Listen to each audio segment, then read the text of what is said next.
I believe that Joe Biden had a terrible night last night. A terrible night. An F- night. It was a bad night. That doesn't change who Trump is. Trump won the debate. Okay. You know what he still is? He's still a felon. He's still a liar. He's still a fraud. He's still a creep. Trump is the same person today as he was before he took the stage. He did not make a single appeal to a moderate voter, to an independent voter, to a centrist voter, or even to the millions and millions of Republican voters who voted for Nikki Haley this year, or Ron DeSantis even. He is a narcissistic sociopath, and I will take an old man with a cold over a narcissistic sociopath with a dictator kink any day. When something goes wrong, our answer isn't to hide under the blankets. Our answer is to go out and find the bad guys and punch them in the face. And every single person who is writhing around in pain on the floor saying, oh, woe is me, all is lost, they need to keep in mind that no matter what happens with Joe Biden, no matter what he decides or what happens in the Democratic Party, you can never take your foot off the gas of attacking Donald Trump. It's just with professional sports and say, Bill Belichick lost a game. Do you really think that he'd be calling up Mad Dog and asking for the advice of sports fans what he should do? This just isn't how politics works. The guy had a bad night. And for people who are throwing their hands up and saying he has to leave the race tomorrow, it's a fantasy.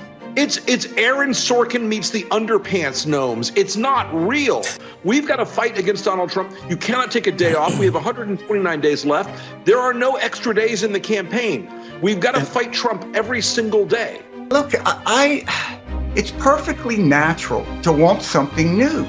We never sell cars by saying, look, just as good as last year. We haven't changed a thing.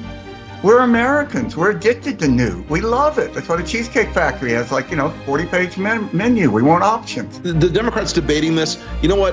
They've had 48 hours now to talk about this and get the yips out. They ought to be back on the job right now. And job 1, job 2, job 3, job 4, and job 5 is to go out every day and kick the hell out of Donald Trump. We have to just go about the business of making the case of why Donald Trump is just unqualified to be president and why Joe Biden has proven that he has been a successful president and he can be a successful president. You're not panicking. You will know there are many, many Democrats and some senior Democrats that are panicking.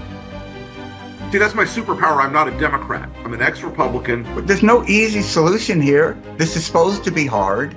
My message to Democrats would be just suck it up and go out there and fight hard. It's not on me or my organization to decide what the DNC does. What we do is we kick the heck out of Trump.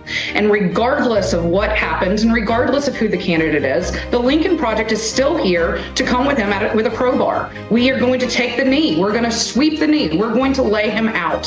So regardless of what happens, we have got the Democratic nominees back because Trump cannot be president of this country ever again. Well, I think you always ask yourself in campaigns, would you rather be my guy or the other guy? I'd rather be Joe Biden in this race. Joe Biden had a terrible, horrible, no good night on Thursday. He went out and knocked it out of the park on Friday. And now the job of everybody in the pro-democracy movement is to get up, stop whining, throw off the comfy blanket, and get back to work. If this is a presidential race that was decided in June, it would be the first time in American history